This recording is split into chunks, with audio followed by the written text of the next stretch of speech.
So, when you don't know how to do something, how to fix something, or how something works, what do? Ask a teacher? Ask your parents? Ask your friends? Ask someone you really know and trust? No! You go to the internet and ask some randos. But I'm not talking about creeps here, I hope. No, I mean the people of the internet! You know, those people who make how-to videos. Because chances are, if you're trying to figure out something, someone on the internet has already figured it out for you. Things like, how do I unsend a text? No. How do I do a winged eyeliner? How do I get rid of the zit by Friday night? How do I get out of gym class? How do I screen cap Snapchat without getting caught? They'll never know. But then there are things in life that don't have an easy fix, that don't have a simple solution, that don't have a how-to video. Things like what to do when you have problems with family, or when it seems like you have no control in your life, or what to do when someone has done something to you. I mean, clearly, they gotta go. The truth is, there's a lot of life that doesn't have a solution you can just find online. So how do you know what to do when you don't know what to do?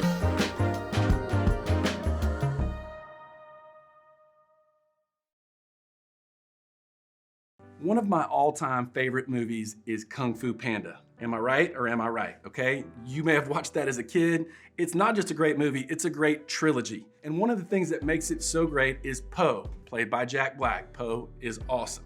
In fact, for a lot of us, that's probably one of the reasons why we love some of our favorite movies, is because of how much we like the main characters. Producers create characters that you and I can get attached to, and a lot of times by giving us a deeper look into both the good and the bad parts of their life. And when we can see both of those things, it helps us feel for them. It makes us care about what happens to them, and it helps us like them so much more. And it's because we realize that, you know, they're like us.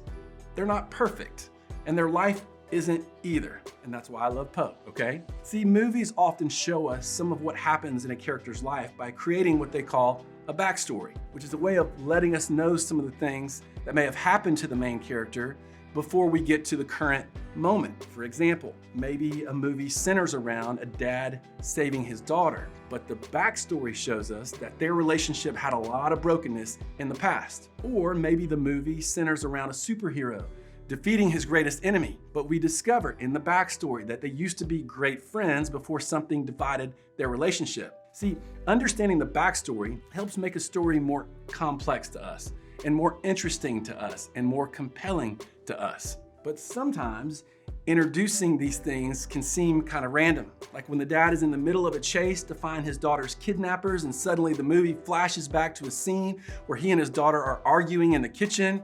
You want to be like, wait a minute. What? Like, what does that have to do with anything? What does that have to do with what's going on right now? Then as the movie goes on, it all starts to connect and make sense. There was something more going on with that fight in the kitchen. See, we see or have these moments when we're watching a movie, but chances are that you've also felt that way just living your own life.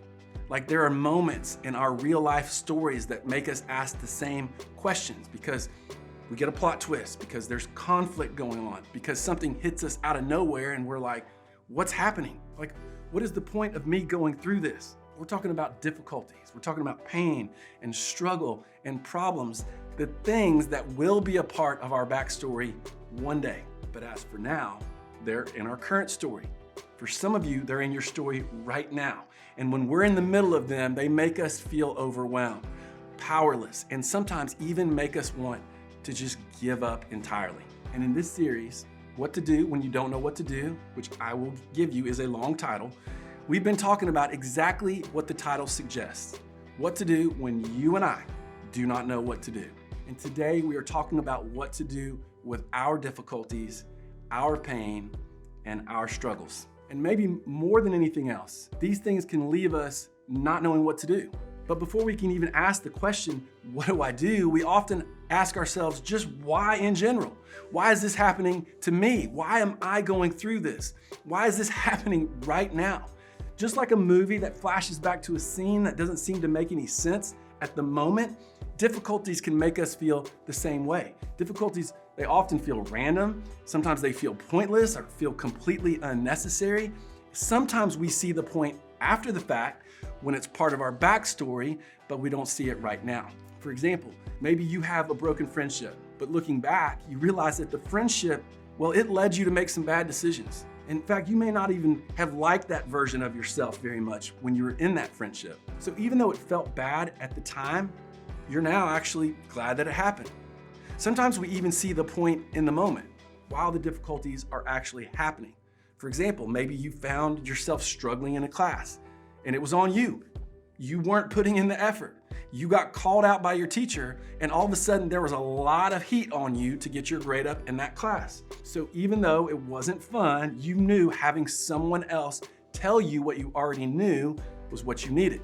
So sometimes we see it looking back, sometimes we see it in the moment, but most of the time, things that don't feel good just seem pointless. Like if your mom or dad loses their job, and that means your family has less money, which means you can't buy some of the things you're used to buying, or your parents are having a hard time making ends meet, and life for your family gets way harder. It's like, why? What is the point of that? I mean, there could be a million examples of this, but the point is we've all had an experience that hurts and feels pointless in the moment. Whether it was not making a team, not getting the part in the musical, going through drama with friends or family, we've all asked ourselves, why me, when we go through these things? And if you're like me, there's usually not many good answers in the moment. And what's worse, in real life, unlike the movies, our difficult circumstances usually don't get a pretty bow tied on them as we walk through them. It's not like the credits roll and everybody's happy and everyone lives happily ever after. It doesn't always work like that in real life. The outcome may not turn out how we want them to.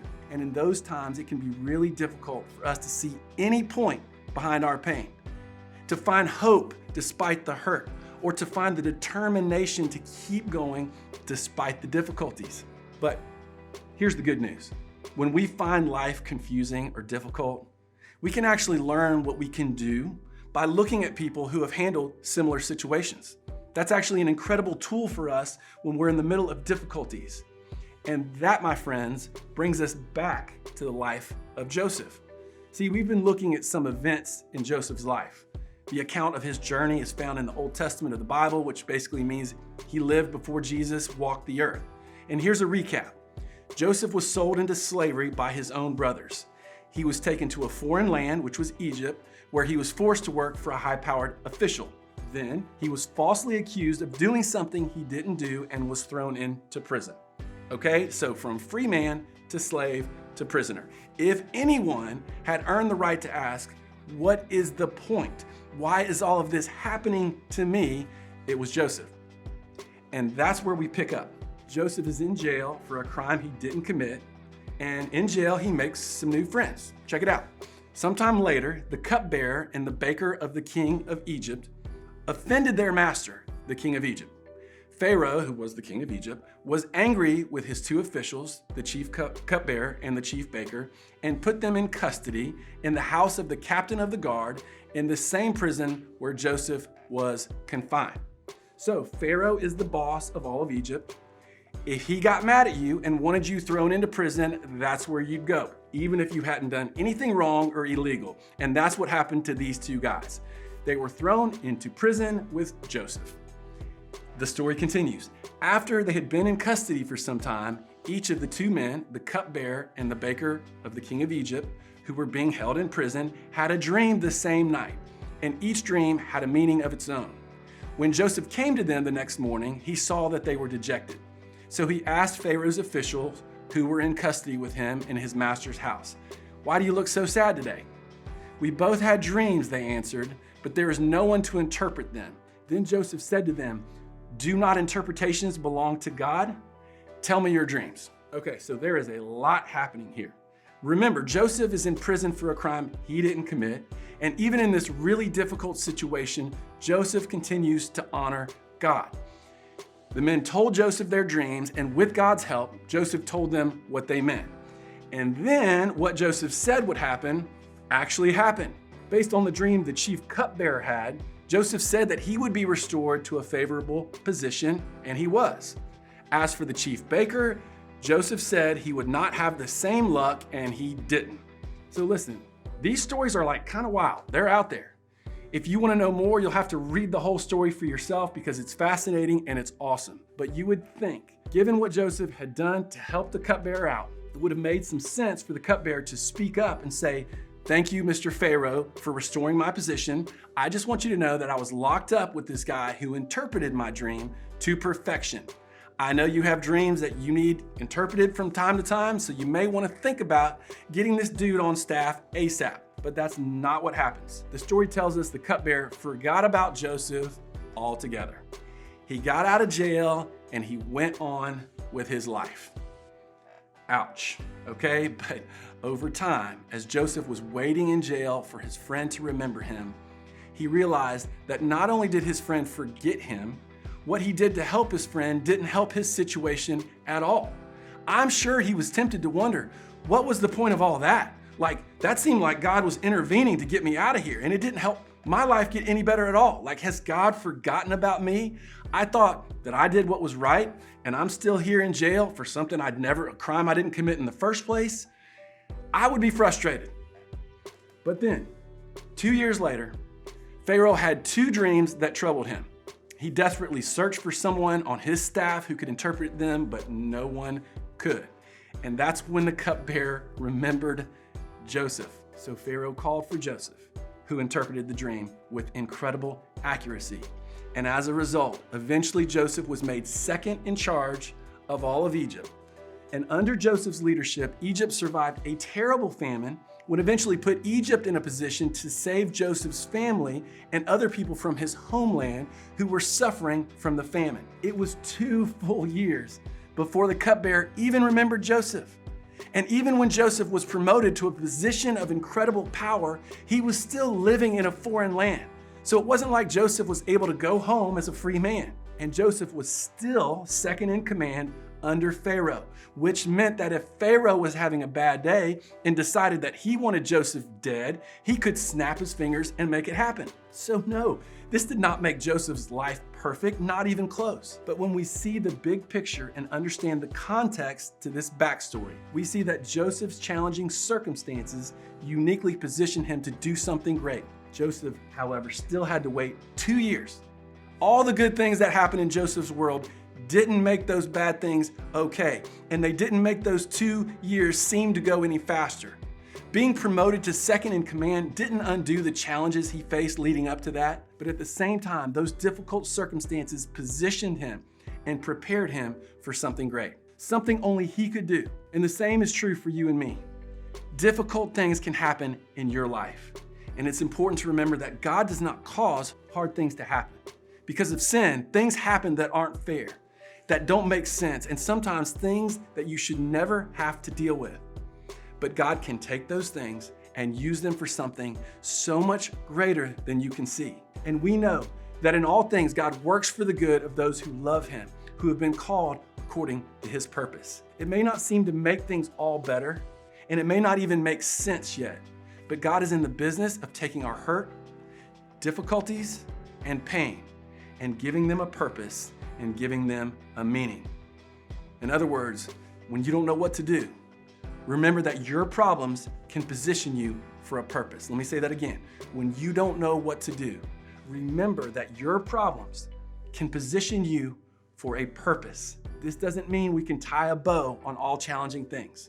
It doesn't mean everything will be fixed and go back to being how it was before everything bad happened. It just means that we can leave room for God to tell a new story in our difficult circumstances. It means we can have confidence in God's ability to redeem things, to know that good can come from bad. It means that the bad stuff doesn't get the last word. The worst things we experience aren't the end of our story.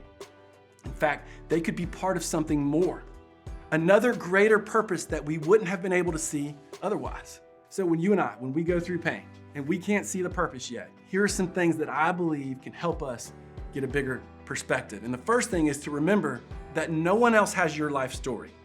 Your difficult circumstances are not fun, but they are unique to you. They put you in a position to learn and to grow and discover things that no one else can. God is using your tough stuff to shape you into the beautiful, unique person that He wants you to become. And that's not gonna make it any easier, but it may give you a perspective outside of the pain. And another thing is to remember that your story can interact with others. Although no one else has your life story, many people do face similar circumstances. And listen, you could be a voice to help them through their own challenges and pain, a help you would not have been able to give if you hadn't gone through it yourself.